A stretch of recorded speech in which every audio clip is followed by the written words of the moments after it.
Hey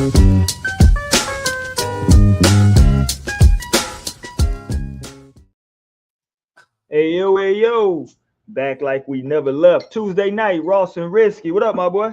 What's good? What's going on, man? You know, we up in this thing, man. A lot to talk about. Glad to be back. Everybody tap in. Tell a friend to tell a friend. Them damn fools is back again. God dang it. Yes. Man, it's been a couple weeks, Ross. We got to slow down, take our time tonight, and got some stuff to talk about, man. We got NFL. Don't look now, but I think my Chiefs are gonna win the Super Bowl. I'm just saying we got a big one coming up Sunday, but I think we're going. I think we're going back to the Super Bowl. Um, Before we get up out of here, we got to talk about something that Boulder. I won't even say the name. I'm just gonna say Boulder. We got to talk about Boulder before we get up out of here tonight. They can't beat nobody that plays in the state of Utah. The state of Utah does a number on them boys in Boulder. We'll talk about that. What else we got? LeBron, I don't know. He's just people are now reading into LeBron's body language on the sideline, so we'll get into that. But let's first start with this, man. NBA season is still very, very young, and I'm looking out, and I'm seeing 40-point game after 40-point game after 40-point game. And right now, it sits as a record number of 40-point games through this point in any start to an NBA season. The prior record was 7 in total. Right now, I think they're at 13 or 14 as of right now. So they've pretty much doubled the prior record for most 40-point games to start a season. Is it great offense? Is it lack of defense? Most 50-point games, because I've seen Shea, I've seen Austin Reeves, I saw Aaron Gordon, 50-point games. Yeah. I mean, I know we've seen guys dropping 50. Yeah. Yeah, no, I mean, Steph had, what did Steph have? Yeah, he went off, what he had, like 42, 44? I thought he had a 50 ball, didn't he?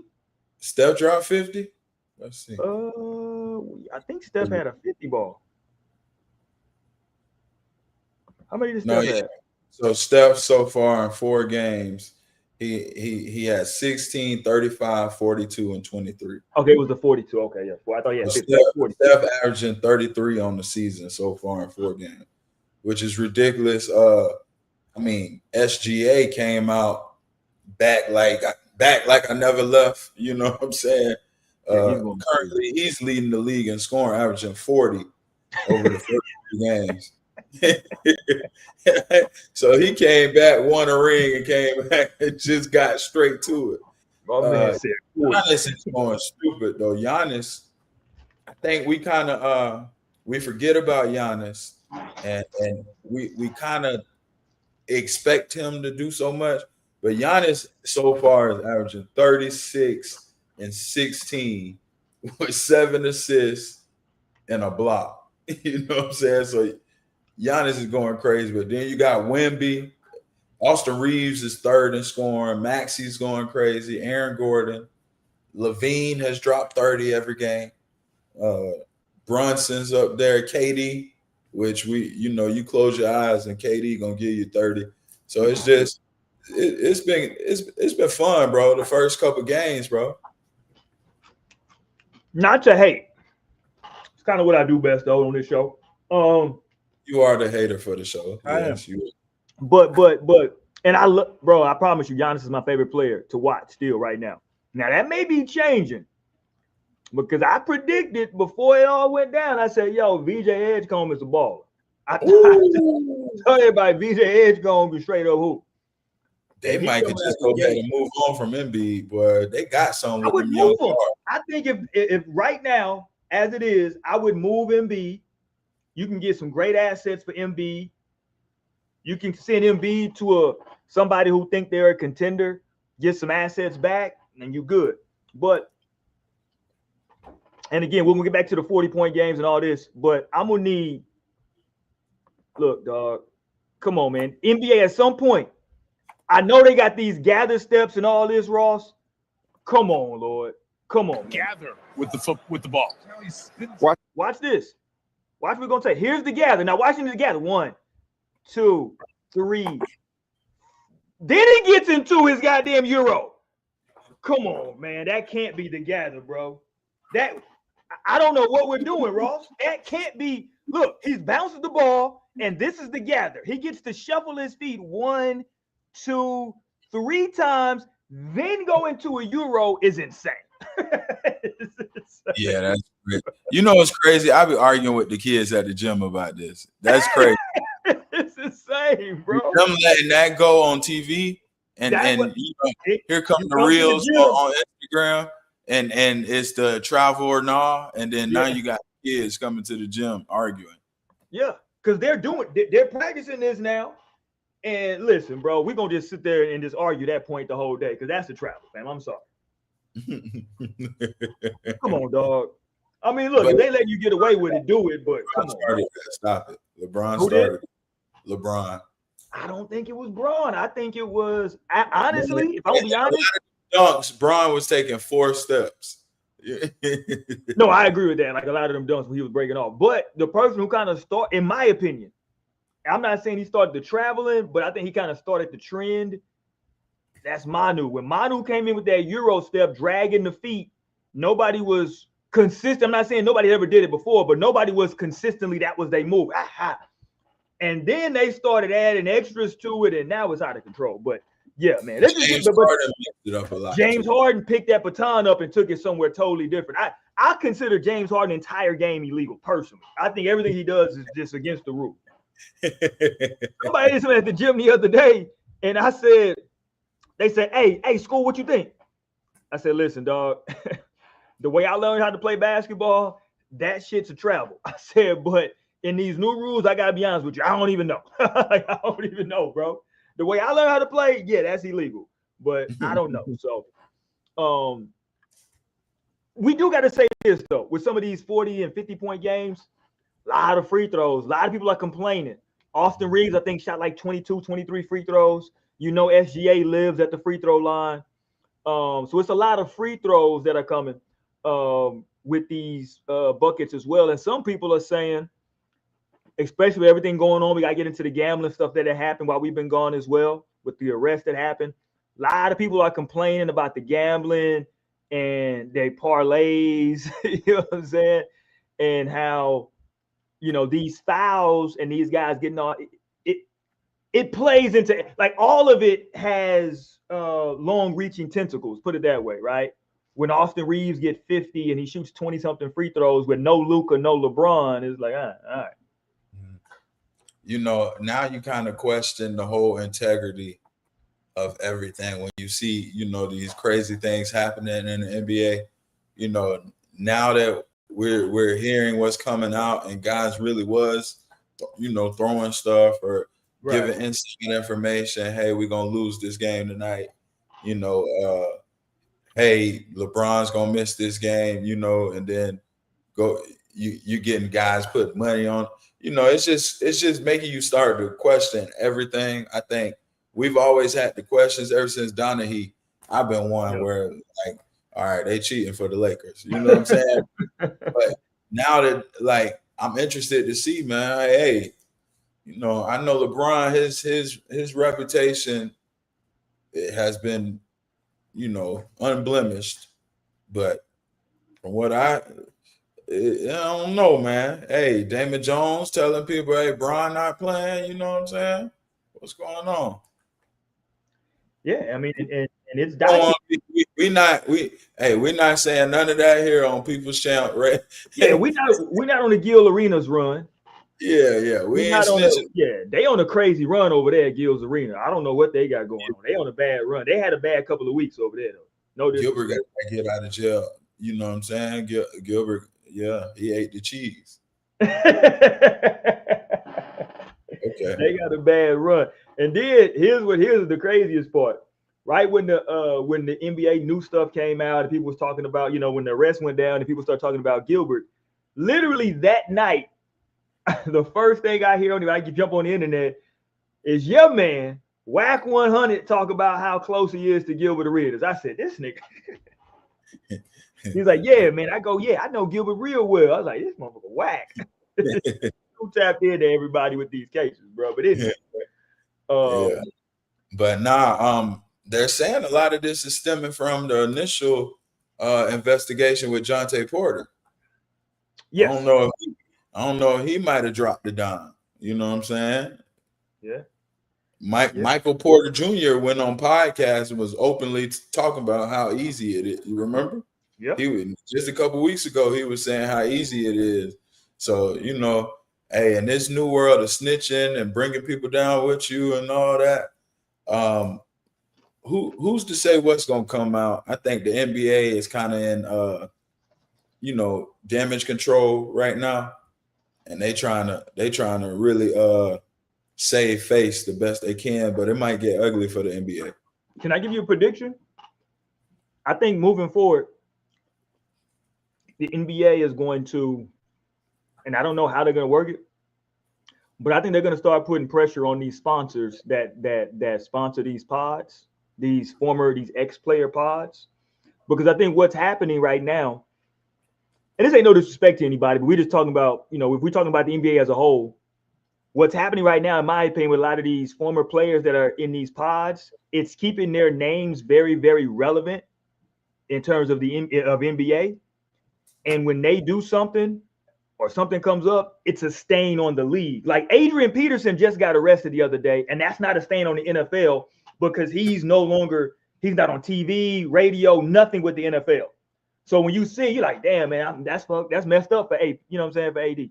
But with these guys that come on pods, come on platforms and talk about the NBA every single day, it hit way. Think about this. Most people don't even know what happened with Adrian Peterson, but it went damn near viral when it came out that Paul Pierce just got charged with like the same thing, because Paul Pierce is on multiple platforms talking about basketball all the time still. Same thing with the Gills Arena over there with that crew. Charged too? Yeah, he just got hit with I think a DUI or DWI. Yeah. Damn. Yeah, Paul Pierce just got hit with one. When was it?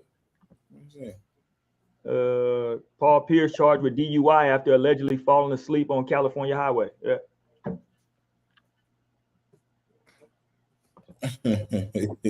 He do be lit though. But this is what I'm saying though. Like all these people associate these guys with the NBA. 0.08. What's the legal limit? It'd be like 0.08. Yeah, like 0.08 is like anything. I think 0.08 or more. I think you know what I'm saying. But he fell asleep though. You know what I'm saying? If he fell asleep, I don't know how long he had been asleep. He might have slept it off. No disrespect, Paul Pierce. I'm just saying. While in standstill traffic. Boy, back there, he was on that 405. Boys wasn't moving. That boy done crashed out. That shit was backed up. My boy got tired, man. It was late. Oh boy, I'm gonna take it lay down. Oh, this is what he said. He said, imagine. Oh, he commenting on it. He said, imagine being stuck in standstill traffic for 45 minutes and falling asleep. So the traffic just wasn't moving. My boy was tired. He couldn't take it no more. Hey, jump in the chat. Let me know what y'all think about these 40-point games as well as we get into it. Y'all think it's just really good offense, players worked on their game this offseason, or lack of defense? I know with SGA, he had, I think, a couple of games that went to overtime to start the season, so that kind of helped, right?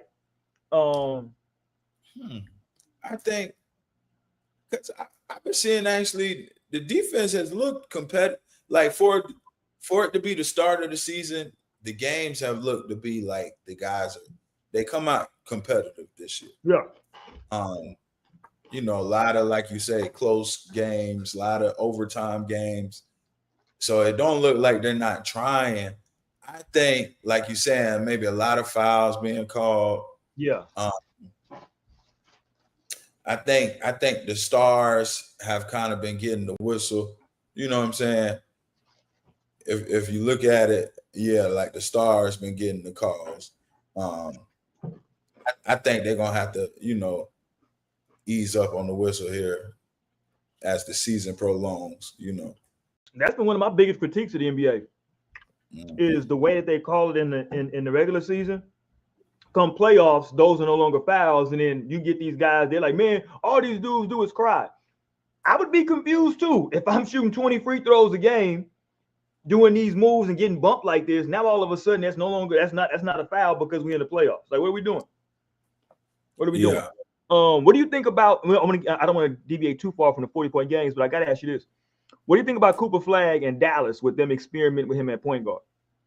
I don't think he's a point guard. I think it's a little bit too much for him. I know I listened to J Kidd kind of speak about it, and it was the same as when Giannis was there. J Kidd's kind of like taking the role as we want him to struggle. You know, we making them do something that's totally uncomfortable for them, trying to like break him out of it. So I did see, like I saw he had a couple good games. I just don't know a point guard. Like I get what it's gonna teach him. Yes. But I don't think it's in the long term, I don't think it's gonna work. No, and I'm with you, but I do trust Jason Kidd. I've said it for years. I think Jason Kidd was the most important person in the development of Giannis. Right. Because when you have to run the point, it's a totally different way you have to view the game now. Right. Versus just like to break him, like he's trying to break him into that more so than looking at the box score. Like, you know, he's teaching him how to play bad. So DJ Edgecombe, who I think is going to be really good, he's just able to be in attack mode. Right. He don't got to worry about getting nobody involved. He don't got to worry about space. He's just, if you get that thing, just attack. Where Cooper, they're taking the approach of, we're going to teach you how to play basketball, how to see the floor, how to run this. So now when we do get Kyrie back or just moving forward in your career, you understand spacing. You understand we need to be on the floor. It's like, because think about it.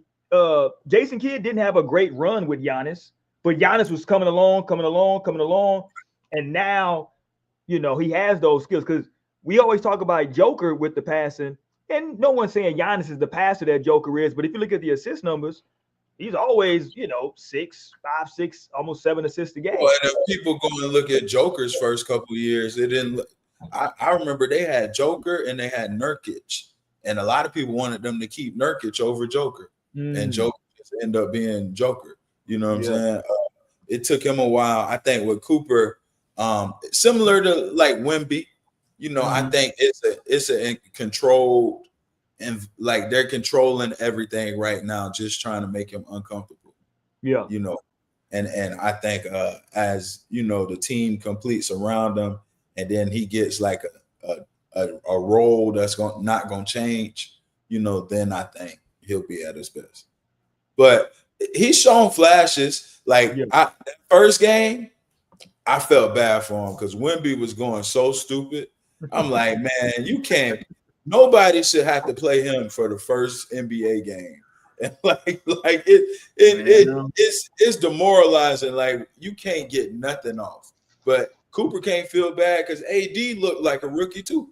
You know what I'm saying? Like, he made AD look like a rookie. Yeah. And AD was the best big man in the league. Like, you know what I'm saying? So that San Antonio game, he struggled. Now the game last night when he had 2 points, I think that's unacceptable.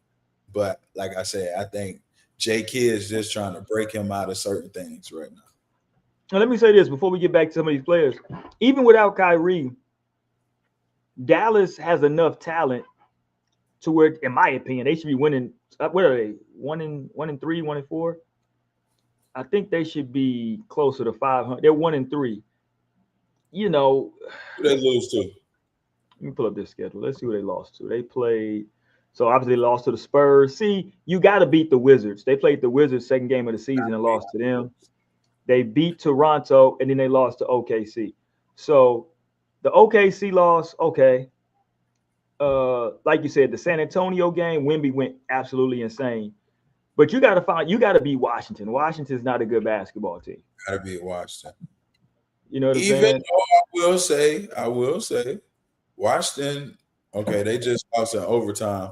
I see their young talent though. They're gonna be a little bit better this year. Because the kid Sar, I was watching him earlier today. He had 31 tonight. 11 tonight. He's getting a lot better. the kid that they drafted number 2 last year. Yeah, he's getting a lot better. I was watching him. That's not a good squad though. I love CJ as a player. Yeah. Chris Middleton, his best day. Chris Middleton and CJ, their best days are behind them. No, that Kaishan George kid, he's the one. All right, but again, to your point, him and Sar are 2 years away, maybe. Right. You know what I'm saying? Like they're 2 years away. It's like yeah, you're right. Dallas shouldn't lose to them. Not with what. That's Dallas what I'm saying. Yeah, y'all shouldn't lose. Like even without Kyrie, y'all got enough over there to where, you know, when you start talking about Anthony Davis, the numbers look good. 25 and 12 is what he's averaging so far, with like a block and a half. So the numbers look good, but it goes back to even his days in LA. Is it really impacting winning though? Right. You know what I'm saying? Like the numbers are gonna be there, but like, what does it mean? You know what I'm saying? So, right. I think them and your Rockets. I think you was right about the Rockets. A little underwhelming so far. Yeah. A little underwhelming. KD's going off, but I think they still learning how to play. They lost the first game to the Thunder in overtime, which that was good. I don't like them losing Detroit, even though that was a good game. Detroit's much better this year, so it's not unexcusable. But I didn't like that game by the Rockets, and then they won their last game. But yeah, the Rockets. I was thinking they was gonna start off like San Antonio. San Antonio, I think, has been probably the most impressive team out of everybody. They're 4-0. OKC is 5-0. But yeah, the Rockets. Look, I'm not mad at them trying Thompson at the point guard. I never thought it was gonna work with him. Şengün, good player.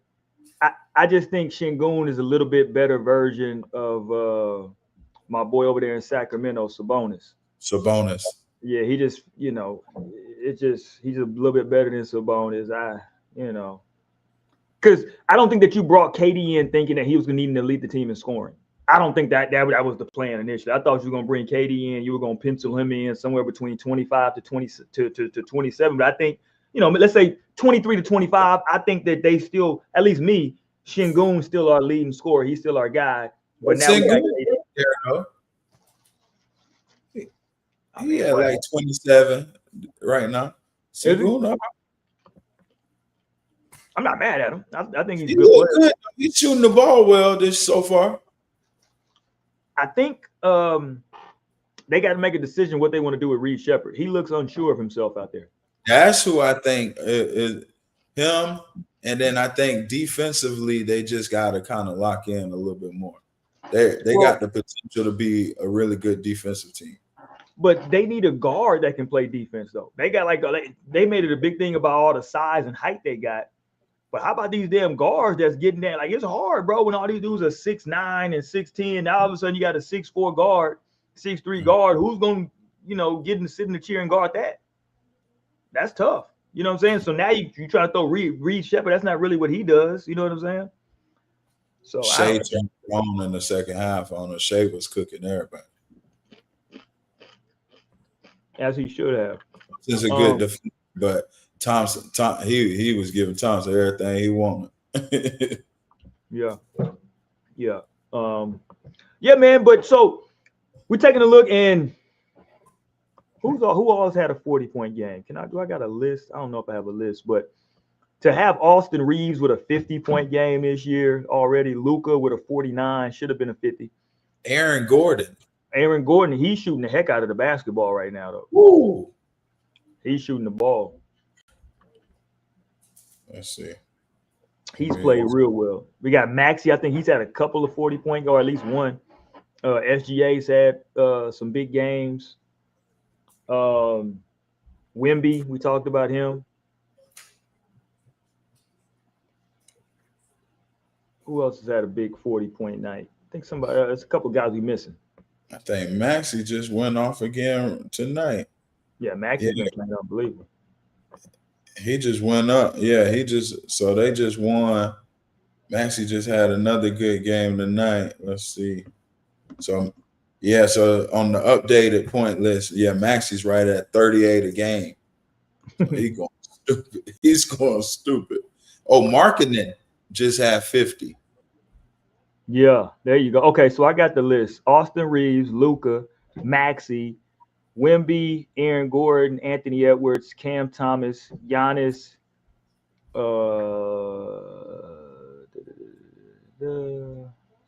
Jaylen Brown, Marketing, SGA, Steph Curry. Did I miss anybody? I think that's it. I think that's the list.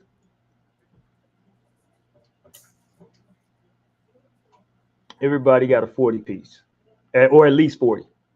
Yeah. With some 50 balls in there as well. It's interesting, man. It's going to be interesting to see how long guys are scoring at this clip. On the low, I'm going to tell you to keep your eye on, too. The young kid Harper in San Antonio is playing real well off the bench. I like that. See, I was going to say this about San Antonio. And I was thinking, I'm not taking nobody's tape, but I was thinking this when I was watching San Antonio. They're playing so well, you forget that De'Aaron Fox is even there. That's a fact. I don't know how I feel about because Castle and Harper, that you got two solid young guards who just the more they play, the better they're gonna be. I think Wemby, we seeing him turn that corner. They still got like pieces that I think they can move and get some for. I like Vassell, but you can shop him. Yeah. Keldon Johnson, Sohan, those guys. You can kind of slowly start to shop those guys and put a package together. I love Harrison Barnes over there with him.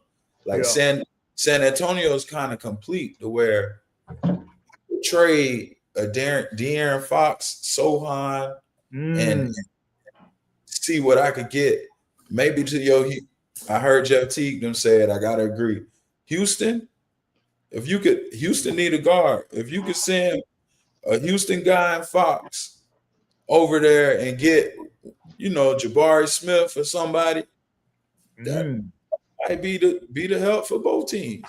Yeah, the way they building that thing kind of look a lot like OKC. They got a lot of young players that can play. Good, bro. Yeah. I even love what's my boy behind Wemby? Olynyk? Mm-hmm. Come on, man. No, they playing well. Listen, they are playing extremely well, and it don't look fluky. Like they're doing it. We're seeing him do some stuff. He had a game of the day. I think he had like 9 blocks, and it's not even all the time the blocks. I think he's averaging 6 on the season right now. Yeah. But it's the shots that he's changing. It's his presence in the lane. Even if he's not contesting, you're aware. You know what I'm saying? Bro, it's demoralizing. So he blocked 3 in one possession. It was one time where AD wouldn't even drive no more. Mm-hmm. AD was pulling up for free throw line jumpers. Yeah. No, it seems like it's getting scary because it seems like that young man has figured he understands how to play defense and how not to get the fouls, right? How not to jump. He's like, oh, I really am 7'5". I don't really have to. You know what I'm saying? So he's staying stationary and just using his length. I saw. They said before, like 40% of his buckets were from the paint. Now they were saying he's up like 60% in the paint. So what's happening now? I watched the other game. He's starting off in the first quarter now, getting dunks. Going to the basket. He's starting off 5 for 5. You know what I'm saying? Knocking down his free throws. And then next thing you know, he got a quick 18, 20. And then once he hit a couple threes, it's over. It's because he did one where he blocked 3 shots and came down and pulled it from the logo. Yeah, I'm like, what are you supposed to do, bro? There's nothing you can do. He did Lively. Come on. He behind the back, step back into the 3 and 1. Yeah. That's hey, oh my God. Yeah, there's nothing you can do. So hold on though. Yeah. Since we do have our resident hater here. 2 years ago, my guy told me Steph Curry was gonna hit a cliff. He did. I believe he did. Did he finish? Hold on. Did he finish? Here's my first question. I'm gonna let you take off. Did he finish the year last year? Listen, I just saw them put his stats up. He's averaging 30, shooting 45% from three. All old guys starting. Your guy is struggling with a sciatica. Mm-hmm. You feel me? We're taking our time. We 23 years in. Listen, y'all didn't even get out the first round of the playoffs last year. We was in the playoffs. You know, we've been going on play, like, you know what I'm saying? Steph has been playing. Did Steph Curry finish the season on the court last year? That's my only question. In the playoffs? The season. Did he finish the season playing basketball? No, he finished the season in the first round. He finished the season sitting down with an injury. That's all I'm gonna tell you. Too. Yes, old people. That's my point. Old people get hurt. Right, but I'm talking about he's averaging. And they was 30. In the play-in, Ross. You act like okay. You act like they had a great just year. Named a list of all these guys that dropped 40, and they was all young guys. It was no old cats on that list besides one. Well, two, if we count KD, Steph and KD. All the rest was youngins. Okay. I mean, Bron ain't. I mean, there ain't a lot of old guys that's good anymore in the NBA. Who are the good old guys? Exactly. That's what I'm trying to tell you. Yeah. It's only a handful, and Steph is on that list. And you've been saying the cliff was coming. I don't see no cliff. I don't know. And Golden State 3-1. And we've been discounting Golden State. They 3-1. Listen, they got too many old guys over there in Golden State. They'll be in the play-in again this year. They'll rely. I didn't think that they were going to rely this much on your man from Florida. They got him playing big minutes over there. This man like 50 years old. He's a real basketball player. Hey, and what's funny? Hold on. My guy from Florida was a 56th pick in the draft. You see what I'm saying? Y'all try to make it like 55th picks are supposed to just be a mascot on the end of the bench. And nobody really gives the 55th pick a chance. Nobody cares about 55th picks. No one does. Certain teams go and draft and actually try to improve like Golden State did. And they found the gem in the second round with the 56th pick. The Lakers went and drafted somebody who they have no intentions on doing nothing with. And y'all just say, oh, yeah, it was just a 55th pick. Yeah, we don't care. Oh, y'all just making a big deal because you LeBron. Give me any other 55th pick that you can name. Go. In history of the NBA. Go. What I'm saying is, go. Like that just shows why the good teams get it right and the bad teams don't. Because y'all been needing a guy like him for the last 2 years. And he dropped to the 56th pick. And hold on. So and who the Lakers drafted this year? We don't know them. They're not contributing. I agree.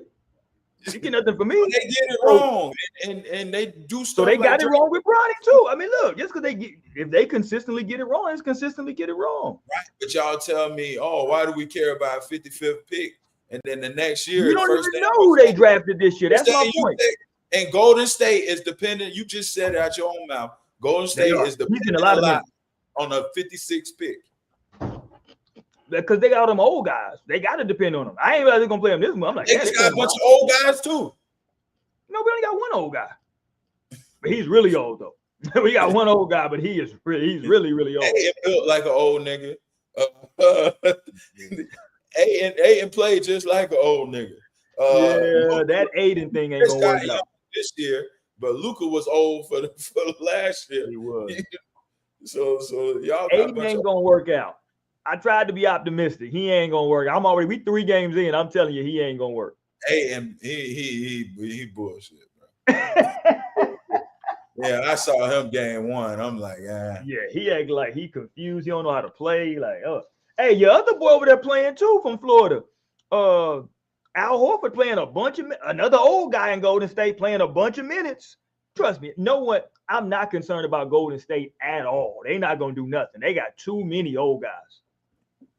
My boy Walter Clayton looked real good too. I told everybody though. My homeboy was laughing at me when I told him. I said, "Yo, I think he's gonna be real good." He was like, "Stop." I'm like, "Dude, listen.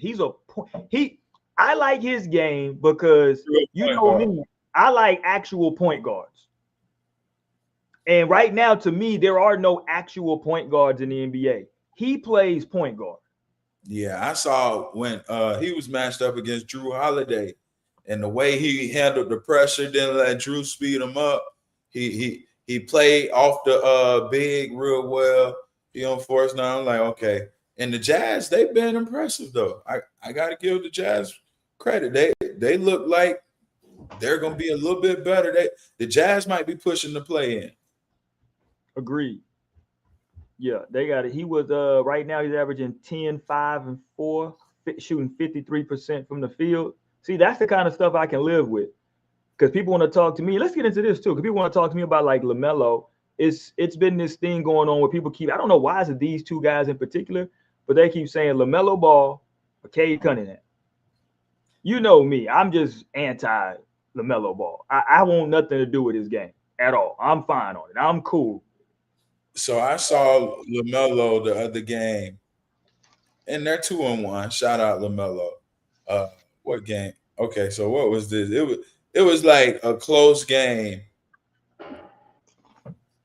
Okay, it had to be that Sixers game, but LaMelo, it was a close game, and he dribbles the ball for 10 seconds and shoots a step back and shoots it over the rim.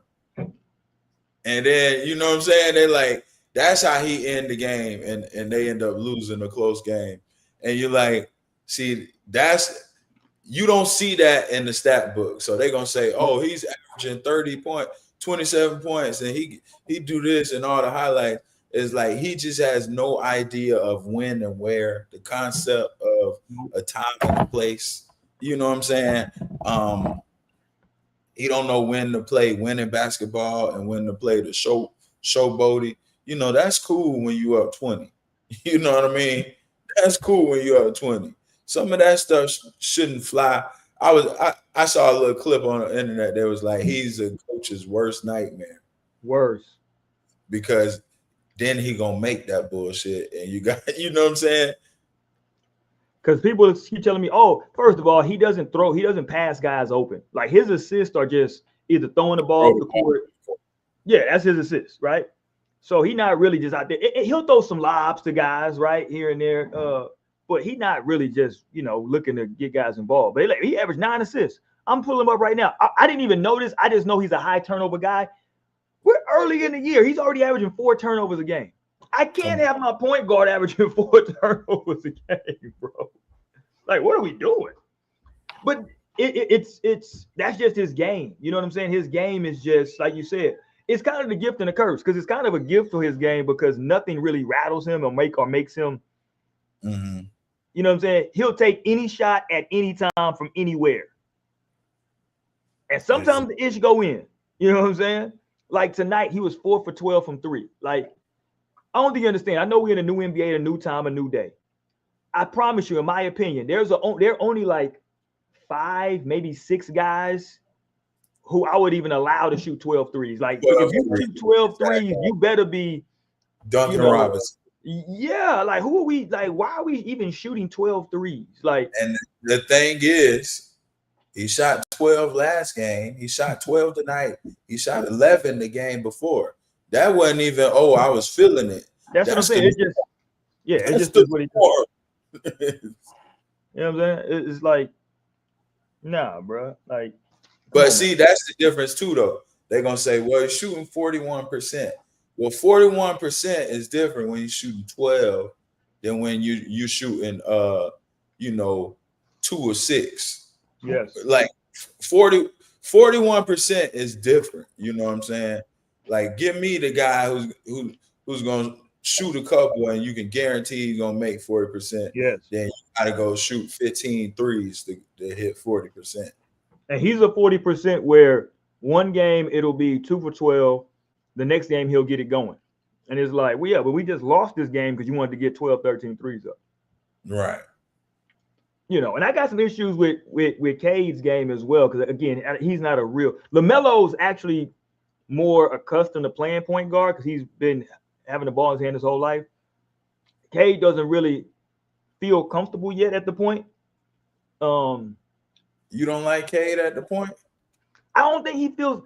He doesn't feel. He doesn't look comfortable to me. It doesn't look natural when I watch him at the point. Like, I don't think he plays it bad, but it just doesn't look. Not that they play the same, but it's kind of the same way I've always felt about Russell Westbrook at the point. Mm-hmm. Like, not he's playing bad, but it just doesn't look like, you know what I'm saying, like natural for him. Like, he's gonna play the point and he's gonna do fine. But he's a handful. So do you feel like Cade is kind of in that Jamal Murray type of point guard, where he's not really a creator? Yeah, I would put more. Yeah, he's gonna put pressure on the defense, look to score. Jamal Murray type.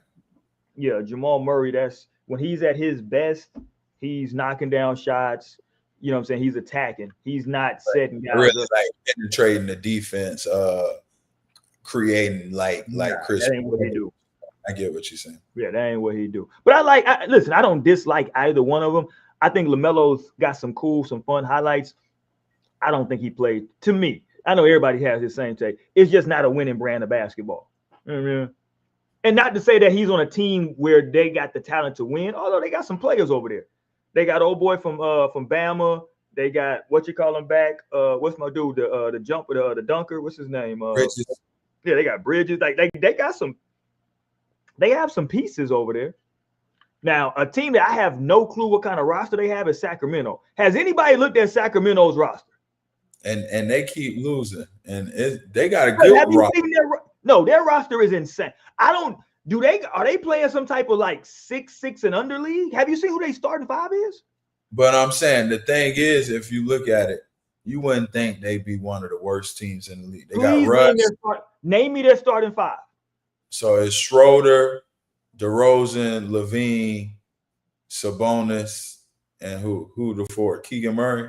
Westbrook. Oh, Westbrook. So Murray not starting. No. At least tonight he didn't start. Let me see.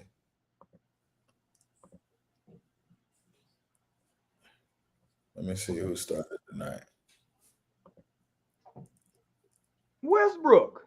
Starting Westbrook is crazy. They started Westbrook. Yeah. Okay. So that's why they're losing. Okay. So. Oh man, yeah, they're bad. So they line up Schroeder, Russ, DeRozan, Levine, and Sabonis. Yeah, I'm like, what type of team is like? What are y'all rolling out there? Yeah, they're bad. And if you look at it, like Levine has been playing good basketball this year. You know what DeRozan's gonna give you, but my thing is they have no bigs, no defense, and no bigs. No bigs, no type of shot blocking, no rim protection, no nothing. I don't trust Sabonis at the rim. Sabonis should never play the five. Because look, you know who they come off the bench with? Malik Monk. Yeah, a bunch of guards. Yeah, it's like, what the fuck is this, bro? Like, what are y'all doing? That's not a serious team that they built over there right now. That's a non-serious team. That's not a serious ball club. That's terrible. Like, That's come terrible. on, dude. Yeah, looking at them, they've been a disappointment. The Pelicans, I saw my Magic. We whooped up on them, and Zion looks pretty good, but the Pelicans, they ain't won a game yet. A little disappointing over there. Yeah. Boston, though. Boston look lost without Tatum. They should. You know, I think we kind of underappreciate Tatum. Boston don't look like the same Boston. I don't know if Jaylen Brown's ready to hold it down without Tatum. Philly with Edgecombe. Maxey might have something to say when we in that point guard talk. Maxey's one of them. Agreed. I think he might take one of them all NBA jumps. Maxey might mess around and be third team, second team. I mean, we remember what he was doing last year before he got hurt. Yeah. You know what I'm saying? It's not like last year before he got hurt. He was acting a fool. I'm looking at New Orleans. Yeah, I don't think they had a winnable game yet. They played Memphis, San Antonio, and Boston. I mean, I wouldn't have picked them to beat any one of those teams. That roster's not that good. Memphis they've been middle of the pack. They 2-2. Yeah, they ain't been too. Yeah, I guess not. If you say it like that. Yeah, if you look at like who they play, it's like that's not a good roster that they got over there. You know what I'm saying? I'm not sure what they're trying to put together, but that's not a serious roster. But Zion, we'll see if he can stay healthy. That's the number one thing from him. Can he finish a season? Can he give you 60 games, 65 games? Jordan Poole is over there making $31 million a year. And, you got to live. The problem with a Jordan Poole is you got to live with bad shots. Right. It just is what that's how he plays now. The NBA said they're okay with that, at least for as long as they are. And you got to live with bad shots from him. So, you did. Colin, let's go back, though, to Ja Morant. Got to talk about some beef. Ja Morant, Kendrick Perkins. Comments back and forth. Did you see any of this? Yeah, I saw it. Man, I think Perk was a little out of pocket. Okay. What you think? Let's go back to what he said. Can I find it real quick? So Perk was on a pod, and he was talking about. Oh, was he on ESPN? He wasn't on ESPN. No, he was on a pod, right? I think it was one of them video call things. Yeah. Yeah. And No. He was sitting down Facebook. He was saying pretty much he rocked with Ja, but Ja started getting in trouble to where Perk had to, really speak against him. Yeah, but I think that the part that let's play it. Yeah, I think he was on with Was it all this? No. He was on with Out the Mud.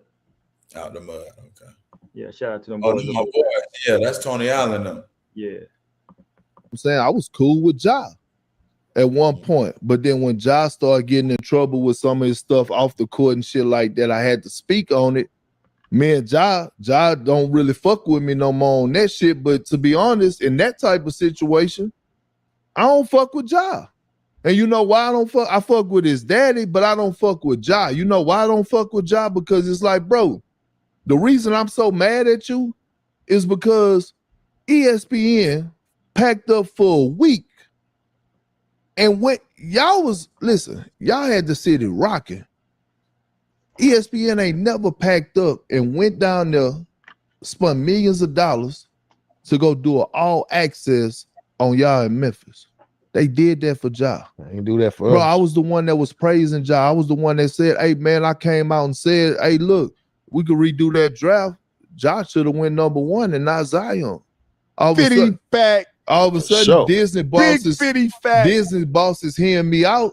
And we go do an all access, bro. We down in Memphis, shining light on you. ESPN don't never do that shit. For sure. We're knowing you the next chosen one. And you fuck up, guess what? Not only do that make you look bad, that make me look bad. Okay. So that's what Perk was saying. This was Ja. He responded to the actual video.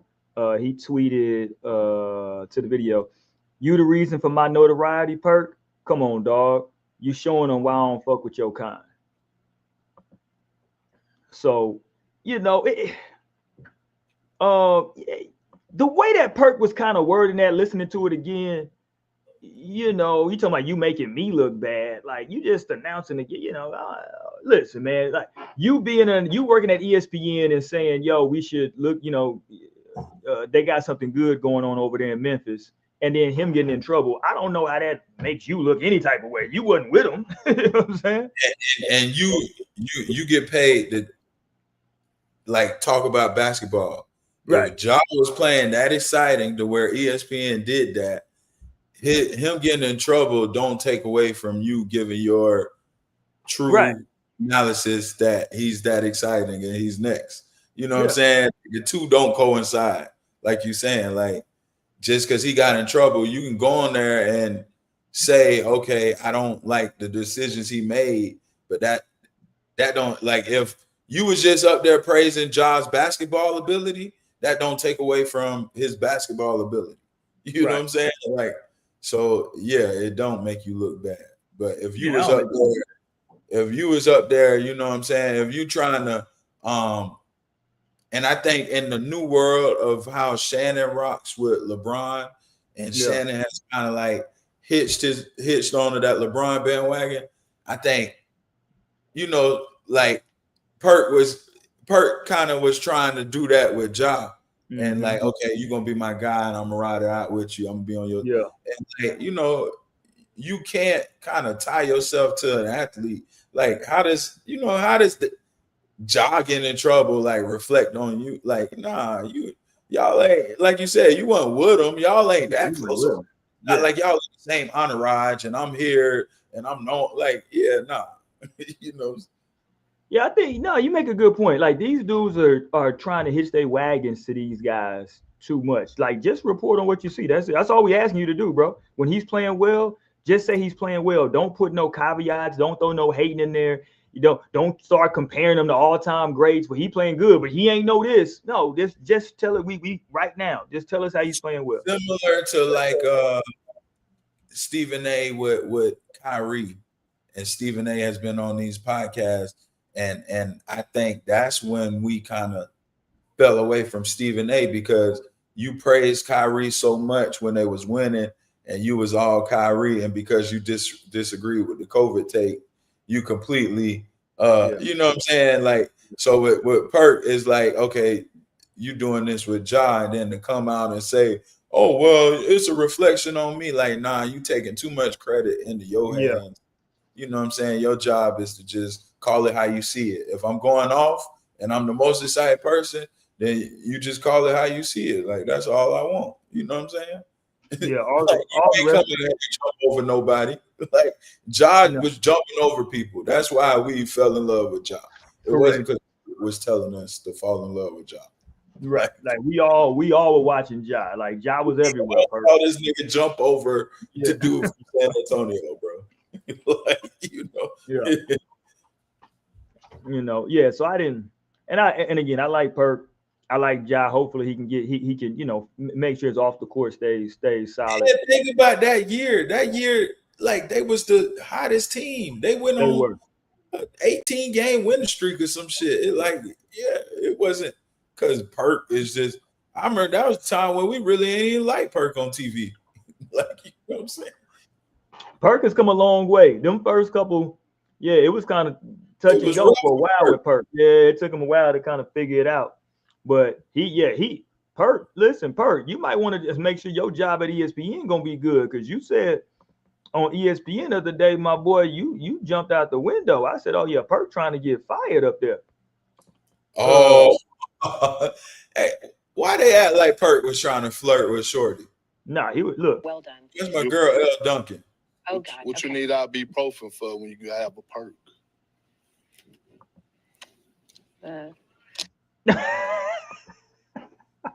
Yeah, I don't think Disney wants you talking about perks like that. I'm just gonna be honest with you.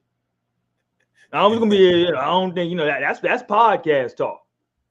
Hey, that's that nigga. You better stay in line.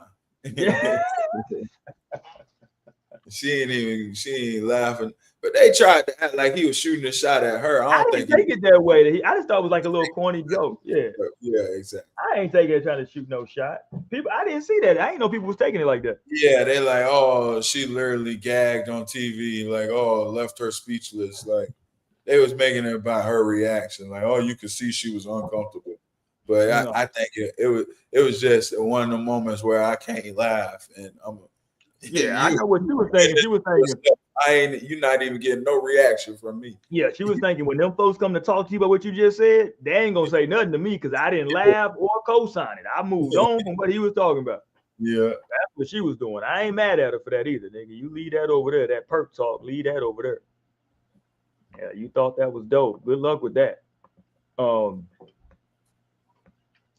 But yeah, man, it's been hold on, I gotta play this. My dude, I love old heads talking noise. Shout out to Hall of Famer, NBA champion Walt Clyde Frazier. He talks some shit about your man, your coach, Pat Riley, your GM. Shout out to my man. This is what he said. Riley and I entered the league the same year. He tried to guard me, and that's how he ended up as a coach. He tried to guard me. That's how we ended up as a coach. There you go. Shout out to Walt Frazier, man. Hey, keeping it real. Yeah, that's a real New York legend right there. Trying to see if there's anything else NBA. Oh, yeah. Listen, I know this is your pops, Lonzo. Did you see this? Lord have mercy. Lord have mercy. Lonzo, stay away from them big baller brand shoes, my boy. I don't know why his daddy brought him some shoes with the Cleveland colorway. That ain't it. We don't need no big. No, we seen what them do to your career. That ain't it, my boy. Lonzo ain't finna wear nothing. Did you see his reaction? Lonzo ain't crack a smile. He looking like, nigga, if you want to take that on somewhere, you know, his dad like, come on, take it. Yeah. I'm gonna give them shits away. Don't do it, bro. Them big baller brands ain't it. I ain't gonna lie to you, fam. Hey, Pops be strong arming. Here's some. Hey, because Lonzo low-key looked at him and put him back in the box and was good. Hey, he was like, here you go. He was like, damn, I gotta take these motherfuckers now. Take the shoes, son. Hey, look at Lonzo. Like, let me take these shoes. You my son. You gonna take these shoes. So he trying to dap him up. He want to hug. Lonzo trying to dap him. Lonzo walk off so bad. Yeah, damn. Love you, son. Yeah.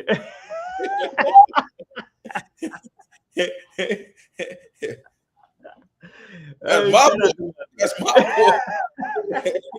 One of them drunk, annoying dads, man. That's my boy. Hey, yeah, that was He wanted to know he ain't gonna let you never forget you his son. You still my son. Yeah, you still my pop. Okay, before we move, we're gonna move on to some NFL here. But I gotta show this was trending the other day, an old head at the court. He crashed out at an open run.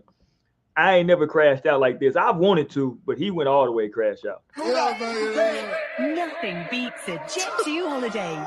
And right now, you can save £50 per person. That's £200 off for a family of four. Nah, check him out, yo.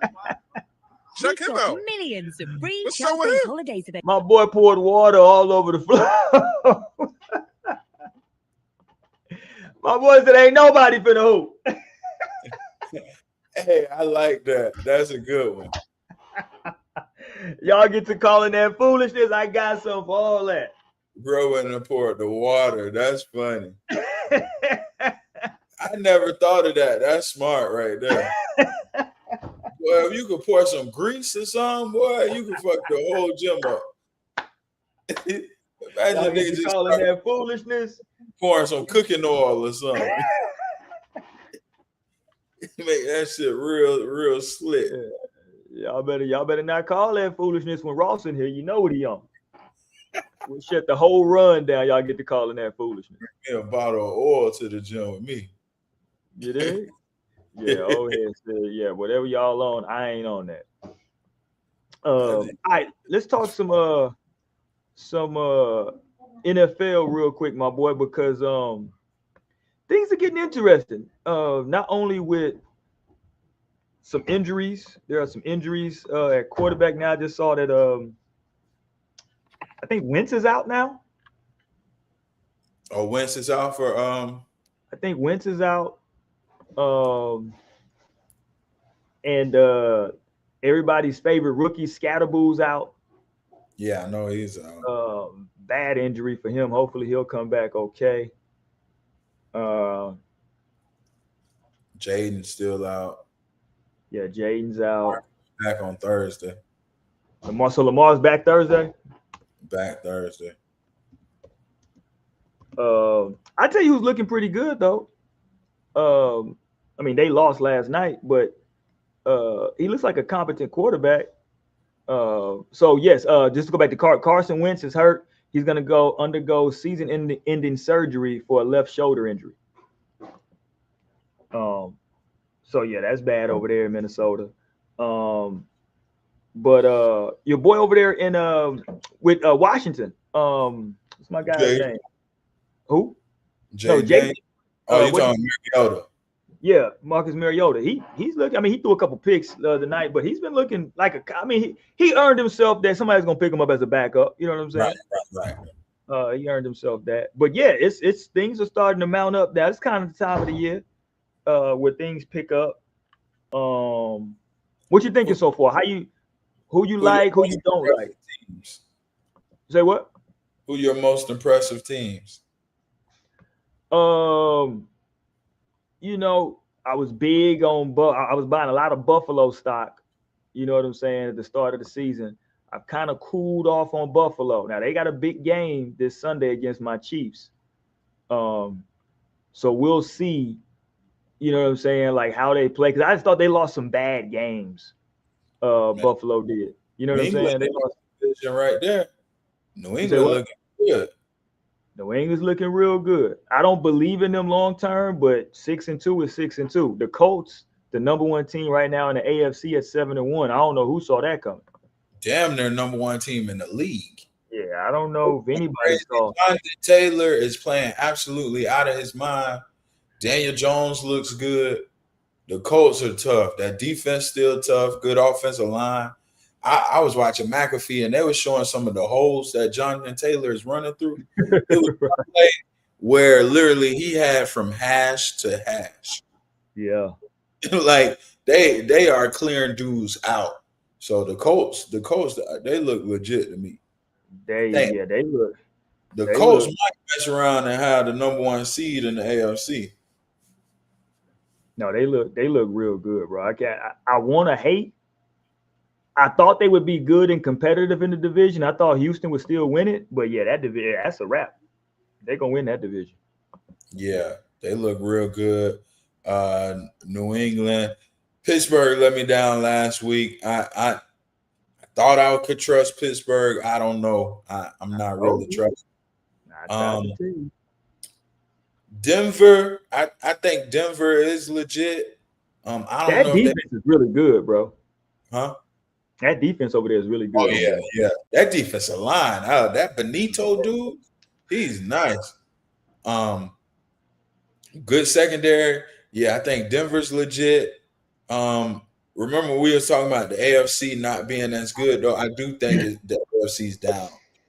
I think once Lamar comes back, depending on what Baltimore can do, if they can get back in position, I think really you look at the AFC, that's why you got your confidence in the Chiefs, because really you don't – all the good teams in the AFC you really don't believe in.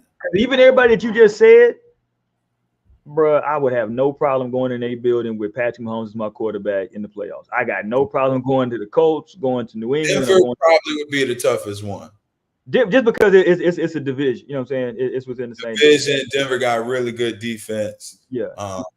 Sean Payton, he's kind of. But I would take but again, look at who he's going against. You're talking Bo Nix, May, and Daniel Jones. I mean, they all have to still prove it come playoff time. So I'd be fine. But those right now, those three teams are the cream of the crop in the AFC. Like you said, just because of the injuries, they got some work to do. Y'all gonna have some work to do in Baltimore. So y'all are 2-5. So y'all got 10 games left in the season. Can they win out and go? Can they win out and go 12-5? I don't think they'll win out all 10 games. So let's say 7. Let's say they go 7-3. I don't know what their schedule is like. I think realistically they probably can go 9-1. Okay, so if they go. So if they, so if they go 9-1 to finish this thing out, that puts them at 11-6. 9-1, you lose to Green Bay, you beat everybody else. So that puts you at 11-6. We have to see where everybody else finishes at. That would. Thing is if Pittsburgh are they gonna keep winning? Yeah, I was gonna say, is that gonna win you the division? That is done. I think it's up to Pittsburgh if they're gonna keep winning. Yeah, the Dolphins. Who else is in that division? The Browns. Yeah, the Browns are done. Cincinnati's done. So it's them and Pittsburgh, right? Pittsburgh right now is at 4-3. but it don't really look high powered over there with your mans. I know Aaron Rodgers is your man, and he's throwing touchdown passes. If I trust him, he's throwing touchdown passes, but he's not really stretching the field. You know what I'm saying? It's not even the offense for me. That defense is. Jalen Ramsey is washed. They went and brought Darius Slay. I feel like he's been washed the last 2 years in Philly. I like Patrick Queen. I like the defensive line, but that secondary can't guard nobody. So I think that'll be their Achilles heel because they're getting cooked. And I look at Pittsburgh's record. So you just real quick, you see they got the Colts, they got the Chargers, they got the Bills, they got the Ravens, Lions, Ravens. So Pittsburgh, they can lose out of the next 10. They could easily go 4-6. You know what I'm saying? So Baltimore still has a chance. They have to be close to perfect though. But AFC. Look at the NFC though. In the NFC, it's a lot of good football teams. I think the Eagles, regardless of how much I hate them, they're still the Eagles. I think Green Bay is the number one contender. I think Green Bay.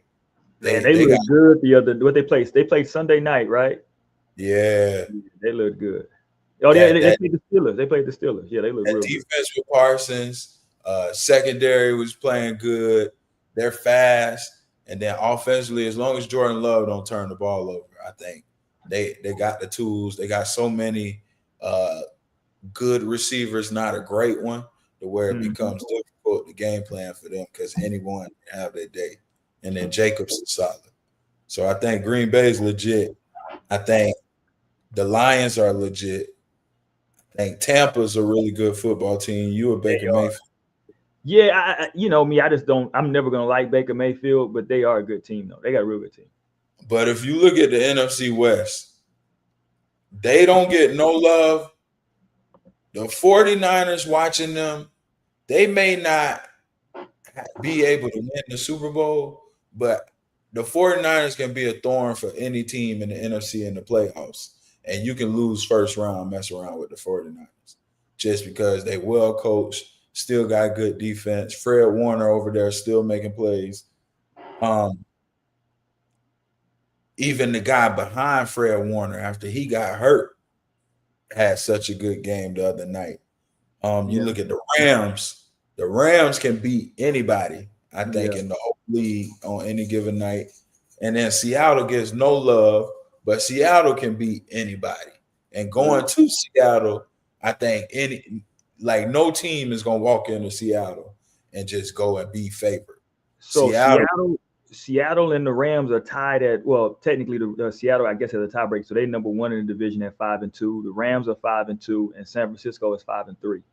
So they play good football. That boy Sam Darnold balling over there in Seattle. Yeah, they playing good football. He's showing it wasn't no fluke. He get no love, but that boy can play. Agreed. It's what are we, 7 to 8 games in, depending on how many games your team has played. It's gonna be real interesting to see at the week 10. We are at the week 10, week 11 mark, where teams are 10 games in. Just because you start looking at these divisions, I think Kansas City is starting to play better, but technically they sitting at third in the AFC West, behind the Broncos and the Chargers. If, like you said, if Baltimore overtakes Pittsburgh, then I think my prediction from earlier in the year comes true that Pittsburgh misses the playoffs. I don't think they make it. If Baltimore overtakes them for the division, I don't know that they may. I don't know if they win enough games to make a wild card. So it'd be up to the Chargers, but the Chargers got a good little early jump because they started off 3-0 in that division. So it'd be up to the Chargers. It's gonna be close. I'm looking at this Baltimore. It's gonna take a lot for them to overtake. Yeah. Oh yeah.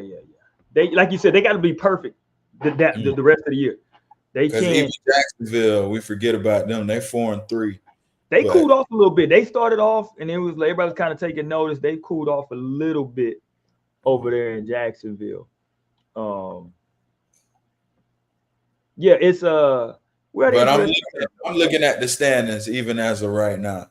Yeah. Okay, if the Colts got the first bye, and as of right now, the Chiefs on the road and wild card got to go play the Patriots. Y'all beat the Patriots at home. Yeah, I'm fine with that. Yeah. Chiefs on the road got to go to Denver. Y'all probably beat Denver at Denver. Chiefs on the road, let's even say it's Baltimore or Pittsburgh. Y'all can kind of go on the road and compete with either one. So y'all, like the AFC, I think it's up to Buffalo how good they want to be. Baltimore and the Chiefs still. If Baltimore gets in, if not, it's literally the Chiefs and Buffalo. I'm looking at the NFC though, like the Eagles first round having to play the Rams. The Rams could first round game. Or if Green Bay don't get the bye and the Eagles get the bye, the Rams and Green Bay first round. You know, the Bucks and the 49ers first round. That's a tough game. You know, the Seahawks and the Lions first round. That's a tough game. Well, you talk about two teams that really kind of favor each other too, with the Seahawks and the Lions. So it's like with any team in the NFC really could, like, it's no, clear cut. This team is gonna find a way to make it. Like, it's gonna be a dog fight over there. Let's look at the bottom of these things real quick. Let's start with the NFC since we're there. I'm just gonna go to the four bottom teams and tell me if you're disappointed in anybody or if that's what you thought they would be. New Orleans is 1-7. The Giants are 2-6. We know that they made the quarterback switch, and so so we know that. Arizona is 2-5, and the Commanders are 3-5. Any surprises there? Maybe to the Commanders, but Daniels has been hurt. Yeah, I would say the Commanders. I think we expected the Panthers or the Bears to be in there, and they've been better. So with those, the Commanders. I think Arizona, we've kind of seen them steadily like regress. Yeah, I think it's over for Kyler. I don't even know about like his lifespan in the NFL, because I don't know if he's a guy that'll take it serious if he's a backup. Agreed. Do they kick the tires on Shedeur Sanders in the offseason? Who, Arizona? Yeah. And with kind of that system, how they play, I could see Shedeur playing over there. They're going to have a top draft pick. Mm-hmm. Get you some weapons. And you might could get them for close to nothing. Whereas you was paying Kyler, the bulk of your money. Yep. Yeah. Over in the AFC, bottom four teams: Tennessee 1-7, Jets 1-7, Dolphins 2-6, Browns 2-6. Man, the Jets, I thought they was going to be a little bit better. I was hopeful for Justin Fields, and he's actually, I saw he ain't thrown a pick. Like, he's actually played pretty decent for him. It's just the Jets, they just a dumpster fire. The Dolphins completely melt down. I think this is a terrible year for them. Yeah. Yeah, and I'm with you. I don't think there's any surprises with that in the AFC. I didn't expect for Tennessee to be good with getting the number one draft pick and having a quarterback. Right. He got to be a little bit patient. He's starting to become Cam Ward is starting to become a little bit demonstrative and showing his frustrations. I would like for him to be just a little bit more, I don't want to say laid back and nonchalant, but everything can't be just this new crop of quarterbacks, him and Caleb in particular. Like, if something happens, it's like all over. It's like relax, bro. Like, okay, go over there, say what you got to say. You know what I'm saying? But y'all not supposed to be winning right now, right? This is kind of the best thing. You want this to happen right now, Cam Ward. You want to be bad. Get you some more weapons in there, whether it's O-lineman, receiver help, whatever it is. Get you some more weapons in there. That's what you want. You don't want to, trust me, you don't want to be the Texans right now. They tried to jump the gun and jump to the front of the line, and now that thing is over there. Not everybody. I just came from Houston. Everybody in the city right now is on pins and needles in Houston. The Texans are 3-4. They did win their who did they just beat? Did they beat the 49ers? Yeah, they beat the 49ers. They needed that win badly.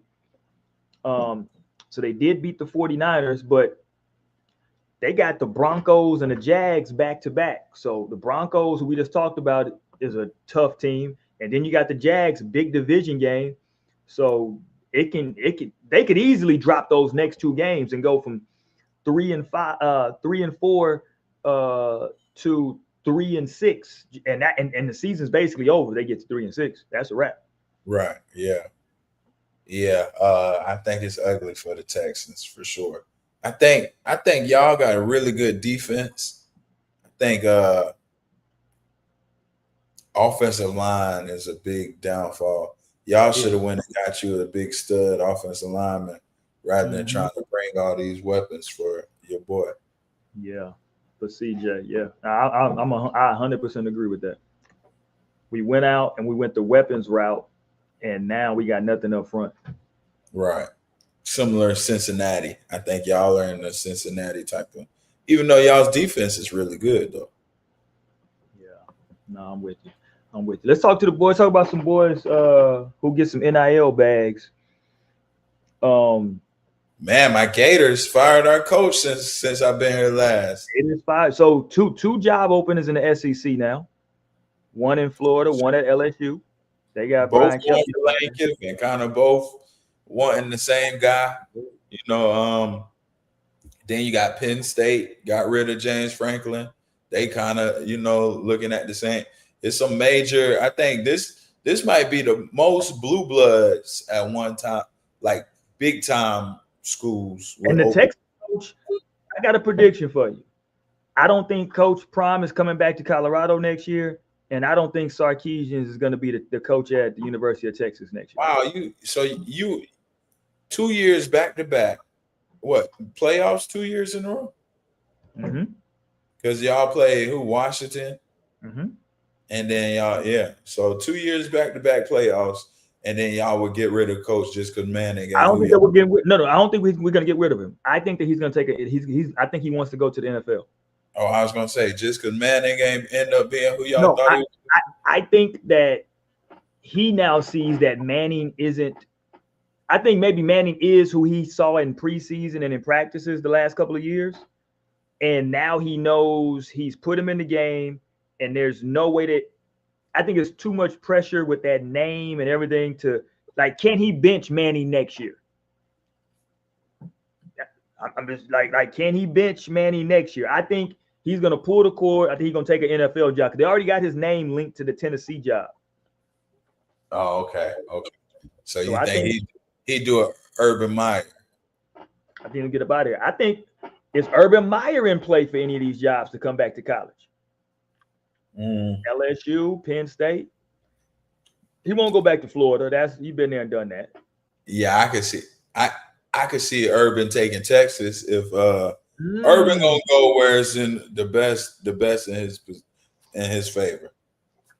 I could see Urban going to Texas because he know he gonna have the money and y'all gonna have all the recruits. I could see Urban going to Texas. Urban Meyer going to Texas would be huge. Yeah. I think we're the best job availability just because Florida. But I think LSU that's like a guaranteed that in 4 years we should be playing for a championship. You know what I'm saying? Somebody can come in and really turn that thing around quick. I think some coaches might not be going for that. Penn State, you're gonna have the money, but they just always, it's like a stigma with Penn State. They always gonna let you down. So I don't know about that. But yeah, I don't know, man. I don't know if I want Lane. I don't know I don't know. I know Nick Saban just kind of closed the door on all that talk about him coming back. I like the brother from Notre Dame too, though. Okay. What's his name? Marcus Freeman. I don't know if he leaves though. I don't think he leaves either. That's a pretty good cushy job over there. He don't got no conference. He good over there. Jimbo Fisher. I don't know if people really believe in him. Me in Florida, I've been saying Dabo, but I don't know. You know, I think college is kind of. I think college has kind of moved past Dabo's like his philosophy, like the way he's come out and been talking the last couple of years. I don't know about Dabo. That's kind of I think the guy. So it was two guys. The guy at USF. A lot of people are interested in him, and then the guy at Tulane. They've had a real good last couple of years at Tulane, like a good offense they've been running. And then even they was talking about the guy at North Texas. North Texas has been pretty good this year. I think they're like 6-1 or something, 7-1. And I know their coach, a lot of people won't. But I think it's tough because at these programs that are fishing for coaches now, like it's such a small window. You really got 3 years to come and do some. If by the third year you ain't done nothing, you know, the building's on fire. You know what I mean? And they don't care what you did the year before. Like if you made a big jump, that they like, hey, well, this year we lost to our rival, and we already out the playoffs. So yeah, these schools. Well, because look at how it slowed down for my boy at Bama. Yep. I mean, hey, and he lost that Georgia game. I think he would have 2 years in a row, and everybody shut up. Yeah, had he lost that game to Georgia, he probably would have been looking for some work. Right. But I mean, I get it, man. These kids, these schools are now openly paying players a lot of money. You know what I'm saying, to come to these universities. Not to say that they not making a ton of money every single Saturday, right, with these games. But yeah, they want results. And these coaches are getting paid. You see these buyouts, 40, 50, 60 million dollar buyouts for these coaches. So a lot of money tied up into this stuff. So I totally understand. Let me ask you this, because it's been such a weird season in college football. I don't know who's the best team. We can see the records, but I'm just saying I don't know if I have a good feeling on who's the best team. Let me ask you this question. Who's your front runner right now for the Heisman? I have no clue. So I don't have a pick, but so they want to say the kid from Alabama. A lot of people want to say the kid at Indiana because he's got the numbers. Is it like anybody definitive though? I mean, like, no. You know what I'm saying? Like, nobody's just going crazy this year. It seems like. I like the kid at Vandy. If they continue, Pavia, if they continue to win, Texas gonna whoop their ass this week. Don't worry about him. We're gonna beat the brakes off him. See, like if he go crazy against Texas, that's his Heisman case right there. No, we finna shut that little bullshit up. Cause we did the same thing. Cause everybody was trying to give old boy from OU some talk that, oh man, he's so good. We went over there and shut that little shit down. He was hurt. Down. He didn't want no smoke. We shut all that down over there in OU, and we finna shut this little bullshit down too. So I'm thinking they're saying the kid at Bama. So the kid at Bama, he's got 20 touchdowns, 1 pick, which is really impressive. Right at 2,000 yards on the season. So I think he's probably the leader so far. It's been some fall offs this year though. What happened to Simpson? Yeah, a lot of the early favorites my boy A&M got to get some love though. Texas A&M looks like they might be the best football team in the league, in the country. Oh no, we got a date with them at the end of the season. We're gonna smack the shit out of A&M. We're gonna bust their ass. We ain't worried about no A. That's little bro here in this state. That's little bro. Okay. Like what happened to you? What happened to your boy, the kid at Ohio State? Yeah, I think all the young guys. Well, even just take a look at the NCAA game. So on the cover, it was Manning, Lagway, Smith, Ryan Williams. They've all kind of been a letdown this year. Yeah, it's been bad. Back from Notre Dame, my quarterback from South Carolina. It's Carson Beck. They wanted to praise him. He threw had a horrible game. You know, it's been some letdowns for sure. Yeah, because I was thinking, I was like, man, who the hell is the front runner for Heisman? The young kid at Michigan has been up and down, the quarterback. Yeah. No, I'm with you. It's been an interesting year in NCAA. Okay, let's talk about this, and then we're getting ready to get up out of here. It went south for Coach Prime and Colorado Buffaloes when they went down to visit the Utah Utes to the tune of 53-7. Ross was the final score. They gave up, I want to say, like 400 yards rushing, some silly number. I don't remember what it was. It was something silly. They got dominated. Literally, no disrespect, but they got dominated in every single aspect of the game. Special teams had some issues. Offense was terrible. Defense was bad.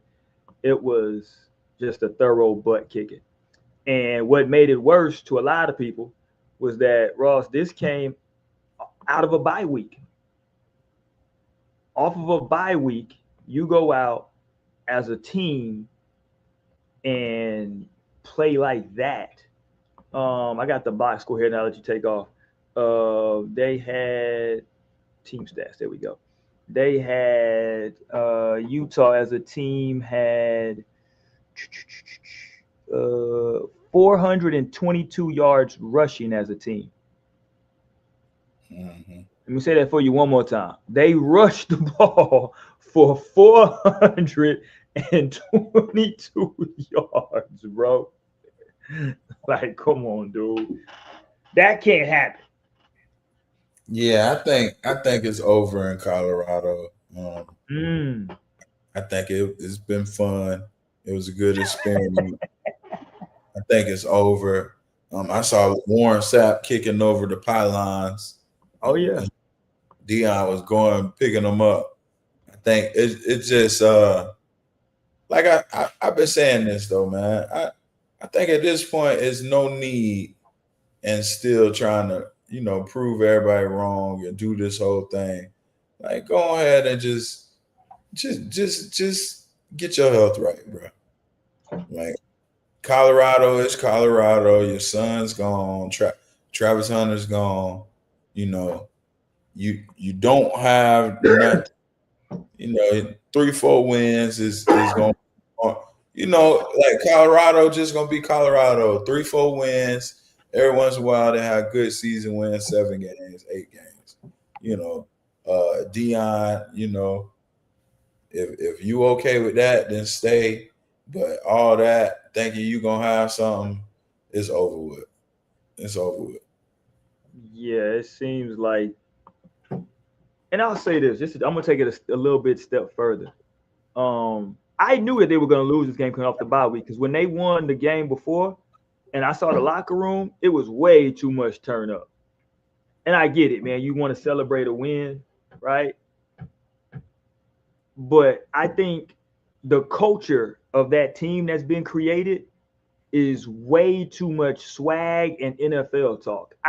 I rarely, when I hear college coaches talk, the top college coaches talk to their teams, I hardly ever hear them mention the NFL. And I don't know what the concerted effort is with Prime. He talks about the NFL so much when he talks to his team. And I think what happens is, think about it. On a roster, like a Colorado roster, we're not talking about like a Bama or Georgia where they're going to have, Bama. We talked about it. Bama and Georgia, they may have, every year, they might have 14 guys that like get chances, not just get drafted, but then get on practice squad, stuff like that. Other teams like a Colorado, you might have 2 guys, right? So you're not talking to a bunch of guys that's going to play on Sundays. But when you're telling them that, hey, if you play good, then this can happen. I think what happens is now you got guys who could be really, really good college players who are now trying to quote unquote make plays to be seen. And you know what happens in football, Ross, when you do that? You're trying to make a play, which is really selfish ball now, right? And especially on defense, you try to do something. Now you leave this man out to dry, you know what I'm saying, at safety or the corner or the linebacker or your other D line, you know what I'm saying? And I think I see a lot of that. And then the other thing is they got too many coaches, bro. They got too many coaches with too many big personalities. Like, it's just too much. It is, to me, it's too, like Warren Sapp is a huge personality already. Then your head coach is Coach Prime. Then you bring in a damn Hall of Famer at running backs coach. Then you got Leftwich, who's really not, they say he's really not on the staff, but he's like looming around. This motherfucker was just the offensive coordinator for a Super Bowl team a couple years ago. So you saying too many cooks in the kitchen? Yeah, it's just too much going on, bro. It's too much swag bullshit for me. And I have no problem with swag, but it's like they're leading with it, but all the swag is from people that can't play in the game. Dion ain't gonna suit up. Sapp can't suit up. You know what I'm saying? Marshall Faulk ain't got no more eligibility left. You know what I'm saying? So it's like, where it's been very, like, to your point, I agree. The experiment was, could I get my kids and Travis, you know what I'm saying, successfully drafted? Travis got the Heisman, went number 2. Shador, we can debate till the cows come home what happened to him, but he ended up being a 5th round draft pick. No one ever really thought Shiloh had a chance, you know what I'm saying, in terms of anything significant happen. So shout out to Shiloh, but I'm with you. I think it's a wrap. Right. It's a wrap. Go ahead and just leave that thing alone. You know what I like to see Coach Prime do? Step down. You know what I'm saying? I like to see him maybe become like a not an assistant, like a, how do they have it? Like maybe like an assistant for like either Michael Vick or for Deshaun Jackson. You know what I'm saying? Go over there, just kind of help them out. I like Dion back in this, talk about football back. Like I like Dion, and I think right now with where content is, and like people love Dion. People gonna follow him whatever he does. I think Dion would be like, we've gotten to see a little bit of personality. We see him with Gilly and them. We see him with Shannon. Yeah. We see Dion. Like, people like Dion. I would like to see Dion, maybe not go and start a podcast, but do something where you're talking about football. We're getting the personality. Like, we love the personality of Dion. You still love football. You can be a part of football without putting your body through it's like Coach Saban now. Like, we're seeing more personality with Coach Saban and him sitting there and talking about football than we did the whole time Coach Saban. And we're learning he's pretty cool. You know what I'm saying? He has a sense of humor. You know what I'm saying? And like, I'm sure Coach Saban's not stressed out like he was all them years at Alabama. Like, everybody wins. You know what I'm saying? Yeah. I think Dion would be great, sitting down talking about football. You know what I'm saying? I mean, he was good on NFL Network for all those years he was on there. He was really good the whole time. Right. And now it's bigger than ever. Yeah. Agreed. Could you imagine Dion being like one of them guests on the McAfee show, or, you know what I'm saying? Every time he goes sit down with Shannon, it does pretty good. Dion with Cam and Mace, like, that would be fire to see my boy get to go sit down with Cam and Mace and clown a little bit. You know what I'm saying? Dion on College Game Day with Herb Street and McAfee, like, it's so many options out there. Like, I think loving football, that's one thing, but as far as coaching football, it don't seem like it's really worth it for him at this point. Yeah, I'm with you. All right, let's go here with a couple of stories before we get up out of here. Ross, this right here, bro, I don't know what the hell is going on with this. I had to read this like 5 times. I was like, am I tripping? Check this out. Monkeys carrying herpes, hepatitis C, and COVID escape an overturned truck in Mississippi. What the hell are these monkeys? What the hell are we doing with these monkeys, bro? What the hell? Why were they? Did we purposely inject them with this stuff? Like what are we doing? And why would this in a random truck being driven somewhere? Like these little motherfuckers carrying all this need to be in some. They should have been like secured and like, yeah, I mean, this should have been they just had them in a regular box tray. They threw them in the back of a trailer. Yeah, that don't seem up to Peter stipulations for sure. But that's crazy. So they was testing that shit on the monkeys. You know, them the test monkeys. Yeah, they talking about they are aggressive to humans. I bet they are. Y'all didn't put herpes and hepatitis and all types of shit in them. And then the truck overturned in a black town in Mississippi. Yeah, you let them out. In Jasper County, Mississippi. I don't even know nothing about Jasper County, but it sounds like somewhere that don't like me. Hey, bro, I was like, am I reading this correct, bro? Like they got these monkeys infected with all this stuff. Like, what is happening, bro? And I've been watching Planet of the Apes, man. Shout out to monkeys, man. Shout out to monkeys. All right, last one. We'll get up out of here, man. This is funny. I've been laughing about this for about a week now. This happened down here in Austin, Texas. A prison guard. I guess now he's a former prison guard. Ooh, I saw he got fired, or he's locked up. My man was in there selling chicken wings, $20 per drum, $15 per flat.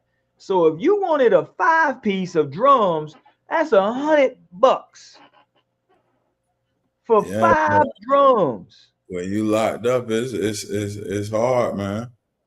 Lord have mercy, boy. He was going and getting a 20-piece from Wingstop and cleaning up in that motherfucker. Making good money. Well, he probably had them boys ready to bump over that money. Them boys gamble all day to buy 2 chicken wings. Them boys in there playing spades all day to get 2 flats. Come on. Yo, come on, man. Well, who came up with those? Like, I don't know what the prices are in jailhouses in the jailhouse for. No, the price is ridiculous for free world food, but clearly $20 per drum is insane. Well, they be doing that for the cigarettes. It'd be like $20 a cigarette. So I know that's like in jail they really be taxing. But like, does that come with any, like, do you get any ranch with that? You know, blue cheese, or what we doing? Yeah, you better just make this work. You might eat the whole bone and gristle. You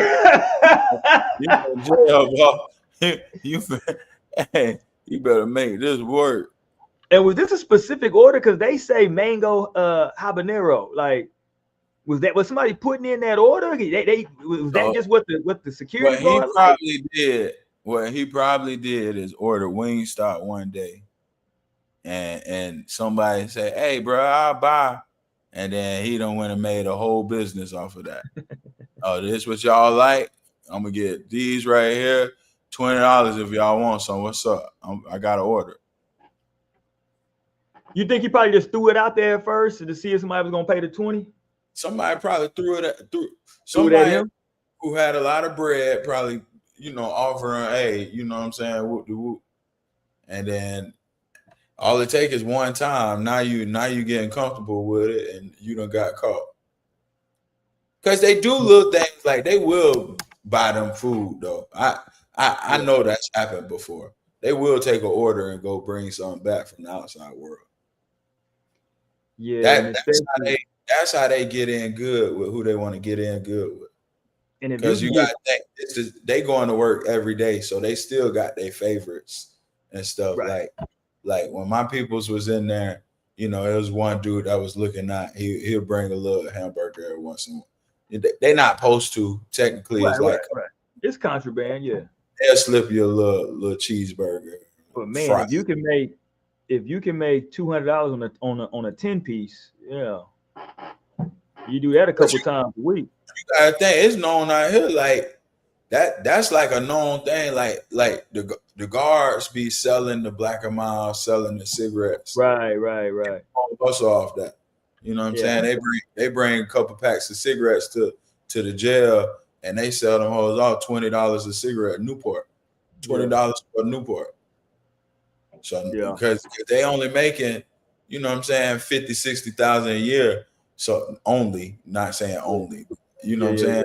So if they can make another 2,000 this week off flipping cigarettes, they gonna rock out. And they really be hustling street niggas. That's the guards though. I learned that too. I don't think people understand like prison guards. Yeah, like it be you get two types of prison guards. Sometimes you get depending on where you locked up at, you get these small towns where like the whole town evolves around the prison. You know what I'm saying? So everybody works there or in some capacity, got something to do with the prison. And then, like you said, when you in like a city, you get dudes that was in the street, quote unquote, they trying to square it up a little bit. You know what I'm saying? They can't really get one step away from being in prison. Yeah. No, real talk. It's a thin line. You know what I'm saying? Cause it's a tough job, bro. It's a difficult job. You know what I mean? I had to, for the life of me. You just talked about the money. I'm not shitting on the money. The money, money is relative to whoever is getting it or not getting it. But a woman wanting to be a guard in a male prison, I have no clue why they would ever want to sign up for that. I got a cousin that's one in Gainesville up there. Bro, I got 4 female cousins that have, well, one that's currently 3 that used to that like retired. I don't get it. I think they like the attention. That's what I think, guys. I was gonna say I hate to tell you what be going on. Yeah, that's what I think. I think they like the attention. They, I don't know, and I don't want to speak on my family because I ain't ever talked to them about it. But everybody I ever spoke to that did any type of time, everybody always said the prison guards was getting buzzed down. Oh yeah, for sure. You know what I mean? It's like, and everybody knows what happens. I don't know how we turn it. It's something to, like, okay, you already are humanizing them people because you're going being there every day. And then, like you say, for you being a woman, choosing this, it's something you like about these people. Yeah. To make you want to go and be there every day in this musky, stank prison. You know what I'm saying? So it's something you like about them. And you already done humanized. You already done found out your favorites. You know what I'm saying? If you're not gay, you naturally you're gonna be attracted. This is like the gladiator, like this one toughest of the toughest, the build of the build. They ain't got nothing to do but push-ups all day. Like, you know what I'm saying? So for the women, it's almost like it's like us having to go to a woman jail. Like, we're talking. The way them mug shots be looking nowadays, you know what I'm saying? Hey. and you got a little power, so now you can, you know what I'm saying? Now, real talk. Real talk. It's hold on, I got a site. Man, they got a damn IG page called Prison Connect.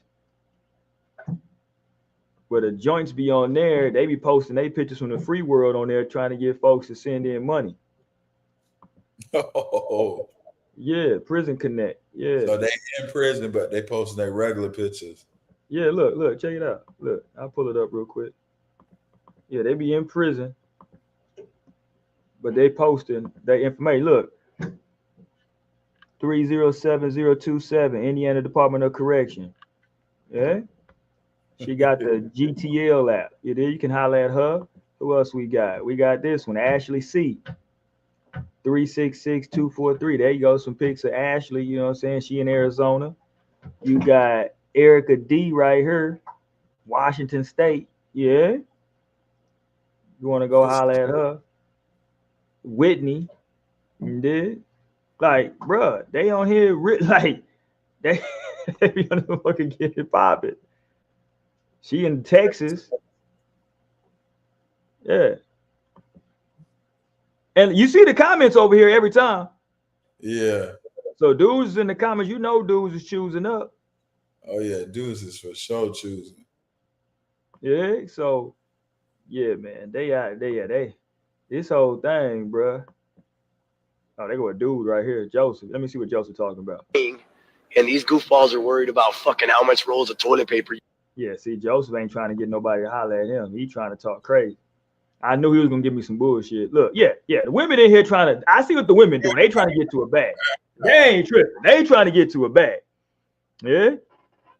Yeah, they trying to get to what's the little show that was out? The 90 Day, not the 90 Day Fiance. It was something where like men were coming home from prison. It was a show. God damn, what was it called? My wife used to watch it. I forgot what it's called. But yeah, man, we might have to start bringing it up. Check in on Prison Connect. Yeah, that's kind of smart. Hey, real quick before we go though, we got to talk about the verses, man.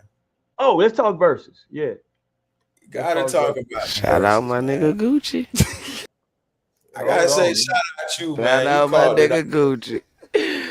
Oh shit, man, they washed them boys. No Limit, them soldiers. You called it out, man. You called it out, man. No Limit soldiers, bro. They was.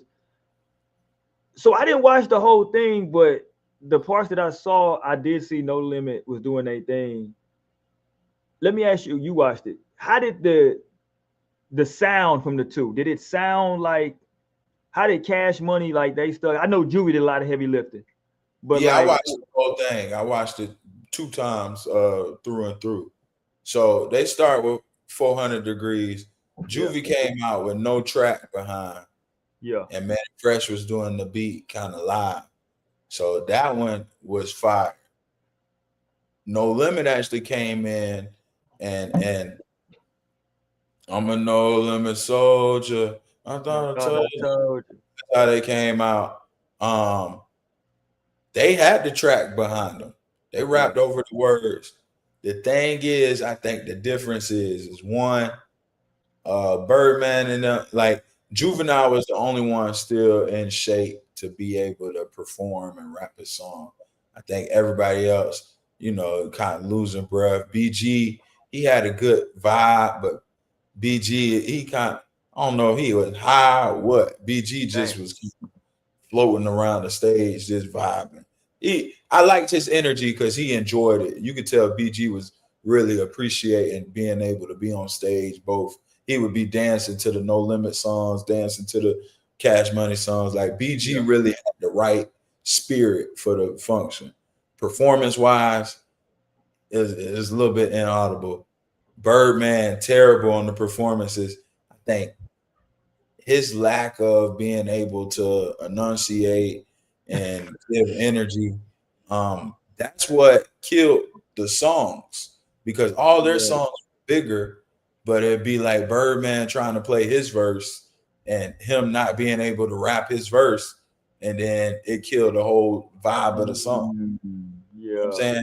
Whereas I think the biggest difference, looking back, you can see one group, like I could see No Limit. They came out dressed to the T together with the camouflage on one accord. Niggas still had their chains. Niggas looked in shape. It looked like No Limit as a crew could all go and work out together. It looked like Cash Money as a crew. One, didn't like each other really. Two, they look leaned out other than Juvenile. You know what I'm saying? Juvenile and Manny Fresh was the only ones that looked like, shout out BG, because he not fat or nothing, but BG just looked like he was floating. Juvenile looked like he was poised and in shape. Birdman looked like he was off a cup. You know what I'm saying? Birdman just looked out of there, hanging with NBA YoungBoy on the bench. You know what I mean? And Master P, they clown him for his running in place. But like from Master P to Silk the Shocker to Mia X did her thing. Mia X killed this. She was the MVP. Mac, I forgot about Mac. Big Court in the back. I had to go look up. I'm like, dang, that's Big Court. you know, I be watching his podcast. You know what I'm saying?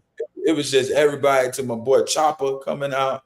It was I think people, you know, verses again, like you appreciate the ones who might not have the bigger songs, but like I think in rap now it's about who ages gracefully. Like I think that was even the Lil Wayne conversation with why he ain't deserve the Super Bowl. It's like in rap now, we want to see the guys who age. Like that's why we appreciate Nas and Jay-Z and the certain greats who like they pushing 50, they in their 50s, and they still look like something. You know what I'm saying? I think Cash Money, man, they just look bad. Birdman just looked crazy, bro. Yeah. Here was the only controversy that I saw from No Limit is that Miss Mercedes was a little upset that she didn't get to hit the stage. Here she go with her. I got that go. That's Lil Wayne. Here she go with her grievances. In my life because I'm mad as fuck.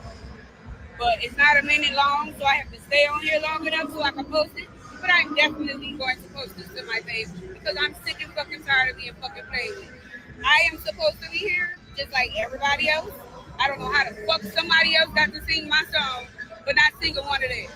This shit is fucked up and foul, but it's cool because I promise I got something for everybody. All right, she was a little upset because they did her joint.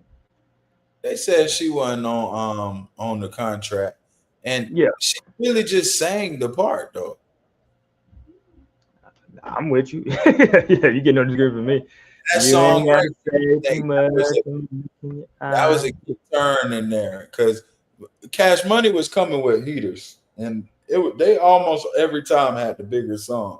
It just was the nostalgia, like hearing that. Like for my era, I'm a little bit younger than y'all. Y'all remember when it really came out. I just remember MySpace songs, like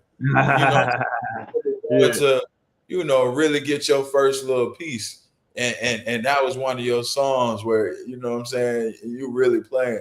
You know what I'm saying? Trying to move, trying to throw that hit. You ain't got to too much. Like, you know what I'm saying? Like it was really something about the song.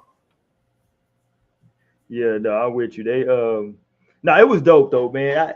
You know, two things. One, I wish it would have been longer pause, and then two, it should have definitely been in New Orleans. Definitely should have been in New Orleans. I think that was the one knock also. With it not being in New Orleans, the crowd got a little lackadaisical. It seemed like everybody wasn't like they would chant the real obvious part. But I would have liked to be in a crowd where people know it word for word. And that's what made the Dipset and Locks so tough because it was in the Garden. You know what I'm saying? And the crowd knew stuff that I ain't even know. The crowd knew the freestyle. Like freestyle and the crowd knows, like, you know what I'm saying? You know what I mean? Yeah. So that made it doper for the viewers. And so, yeah, man, it was but it was a cool event though, you know what I'm saying, for what it was. I'm glad everybody got a payday. But I'm with you though. I do like to see our legends, you know, kind of age with some grace, you know what I'm saying? And we know you ain't. I think of Joel Santana being on stage. I look at Jada Kid Chic and Styles P, and you like, okay, Styles P them juicing, and they've been over there, you know, in and out of jail drinking lean. You know, you look at in this case, like, okay, you even look at the backstory. Master P was a basketball player. Like, you know what I'm saying? He's still I think he's coaching in New Orleans right now. I believe he's coaching a college. You got the other group where, you know, I'm hearing Turk say they all was doing heroin as teenagers. Yeah, no, I'm with you. Yeah, that was a cool event though, man. Shout out to Mia X. And when we were first previewing it, I forgot to even bring Mia X up, and Mia X was like a secret weapon. She came in crushing it. Yeah, she went crazy. She came in crazy. Shout out to them for sticking together as a crew. like Cash Money, whatever grievances, you know, they did have Drake and Lil Wayne and Nicki, who chose not to be a part. What I'm hearing, Lil Wayne really just don't fuck with them. You know, Turk wasn't a part. So you see where one side, even with hearing Miss Mercedes say whatever she say, you hear one side stand together and the other side, you know, even Birdman's there and he's feeling it's the same thing. We saw Fat Joe do it when Ja Rule was beating him. We saw Gucci Man do it. It's different when you on that stage and the crowd ain't responding the way you want them to respond. Yeah. You feel yourself losing. And like Birdman started talking about NBA Youngboy. Why you keep shouting out NBA Youngboy? And this is Cash Money versus No Limit. See, that would have been cool though. It would have been NBA homeboy, and he said, and I'm rolling with NBA and whoever rolling with him, and that's what type of time I'm on. What does that guy do with anything that's going on today? See, it would have been There's Lil Wayne. If they had their crew together with Cash Money, it would have been dope to see, even though like they wouldn't have been performing, but to see Nicki out there standing with them, Drake just out supporting. there. Yeah, Drake out there, Wayne, Youngboy, Rich Gang. You know what I'm saying? Like if you could have that, you know what I'm saying, just out there, like, yo, I know we're doing this. Like, this is my lineage. Yeah, I know we're doing this we gonna show them how we used to do it, but don't forget, like I still got all that up there over there too, though. You know what I'm saying? Like, don't get it twisted out here. You know what I mean? So, but yeah, man, it is what it is, man. Let's go and get up out of here, my guy. We back on Thursday, right? We gotta see what's popping. We back. Who do we got? We got a football game Thursday. Who we got? Baltimore versus Miami. Ooh, okay, that's a good game for your boy to come back on. He's gonna get his go crazy, man. He back in Florida. Yeah, he finna show out. We gotta also talk about Lamar going to that food truck. What is it about the food truck? We gonna talk about it on Thursday, bro. Anywhere in South Florida, you go get some soul food from a food truck. Come on, man. We gotta talk about it. My man looked a little high. Yeah, he did. He looked like he had the munchies. So what, man? Weed is legal. Oh, don't forget, we also got to talk about on Thursday. Ice then pulled up at the strip club. Ice pulled up at Ecstasy, and yeah, they got some people out there. I heard about 15 dancers got taken up out of it. We'll talk about that on Thursday as well, man. It's going down, man. Y'all stay tuned. Ross and Risky. We back, baby. We're out.